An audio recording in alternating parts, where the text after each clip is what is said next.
एक एक सुंदर कहानी है। 2 मिनट समय निकालकर अवश्य सुने। एक बहुत ही बड़े उद्योगपति का एक पुत्र अपने अंतिम वर्ष की परीक्षा की तैयारी में लगा रहता था।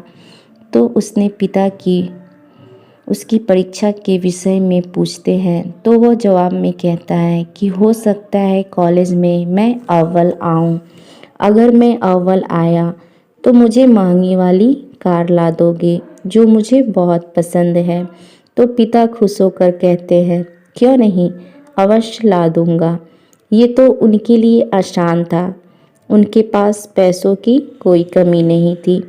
जब पुत्र ने सुना तो वो दोगुने उत्साह से पढ़ाई करने लगा। रोज कॉलेज आते जाते शोरूम में रखी कार को निहारता रहता था और मन ही मन कल्पना करता रहता था कि वो अपनी मनपसंद कार को चला रहा है। दिन बीतते गए और परीक्षा खत्म हुई। परिणाम आया, वह कॉलेज में अव्वल आया। उसने कॉलेज से ही पिता को फ़ोन लगाकर बताया कि वे उनका इनाम तैयार रखे। मैं घर आ रहा हूँ। घर आते आते वह ख्यालों में गाड़ी को घर के आंगन में खड़ा देख रहा था।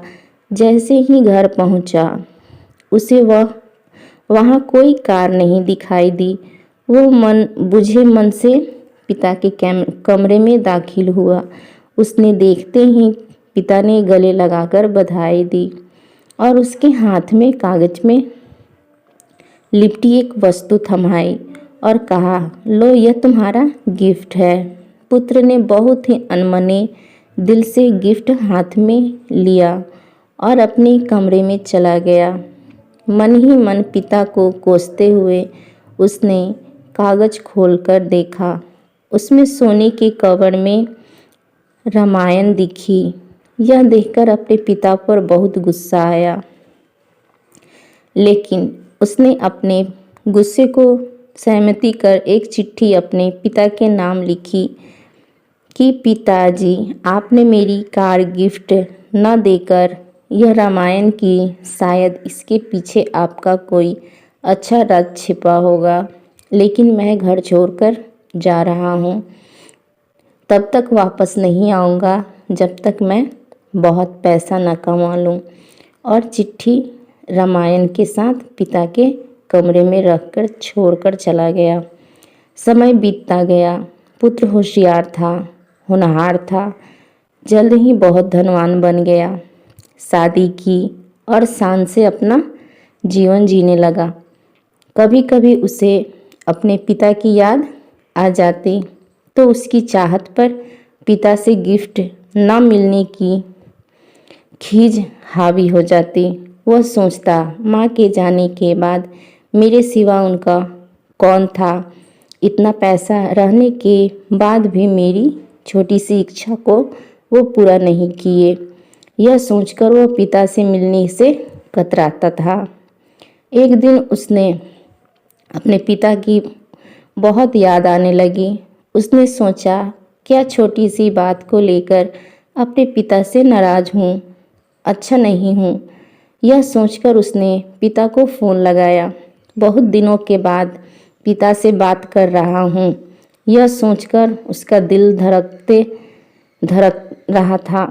तभी सामने से पिता के नौकर ने फ़ोन उठाया और उसने बताया कि मालिक तो 10 दिन पहले स्वर्ग सिधार गए और अंत तक तुम्हें याद करते थे और रोते हुए चले गए। जाते जाते कह गए कि मेरे बेटे का फ़ोन आया तो उसे कहना कि आकर अपना व्यवसाय संभाल लें। तुम्हारा कोई पता नहीं होने से तुम्हें सूचना नहीं दे पाए। यह जानकर पुत्र को गहरा दुख हुआ और दुखी मन से अपने पिता के घर रवाना हुआ। घर पहुंचकर पिता के कमरे में जाकर उनकी तस्वीर के सामने रोने लगा और रोते हुए रूंधे गले से उसने पिता का दिया हुआ गिफ्ट रामायण को उठाकर माथे से लगा लिया और उसे खोलकर देखा। पहले पन्ने पर पिता द्वारा लिखे वाक्य पढ़ा, जिसमें लिखा था, मेरे प्यारे पुत्र, तुम दिन दुगनी रात चौगुनी तरक्की करो और साथ ही साथ मैं तुम्हें कुछ अच्छे संस्कार दे पाऊँ, यह सोचकर यह रामायण दे रहा हूँ। पढ़ते वक्त उस रामायण से एक लिफाफा सरक कर नीचे गिरा, जिसमें उसी गाड़ी की चाबी और नगद भुगतान वाला बिल रखा हुआ था। यह देखकर उस पुत्र को बहुत दुख हुआ और धड़ाम से जमीन पर गिर पड़ा। हम हमारा मनचाहा उपहार हमारी पैकिंग में ना पाकर उसे अनजाने में खो देते हैं। पिता तो ठीक हैं, ईश्वर भी हमें अपार गिफ्ट देते हैं, लेकिन हम अज्ञानी हमारे मनपसंद पैकिंग में ना पाकर हम उसे खो देते हैं।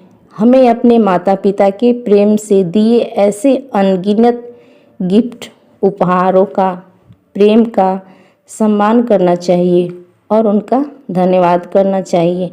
मेरी बात अगर आपके हृदय को छू गई हो तो इस मैसेज को आप चाहो तो अपनों के साथ शेयर कर सकते हो और कोई पुत्र ऐसे ही अपने पिता के गिफ्ट से वंचित ना रहे, उनके प्रेम से वंचित ना रहे।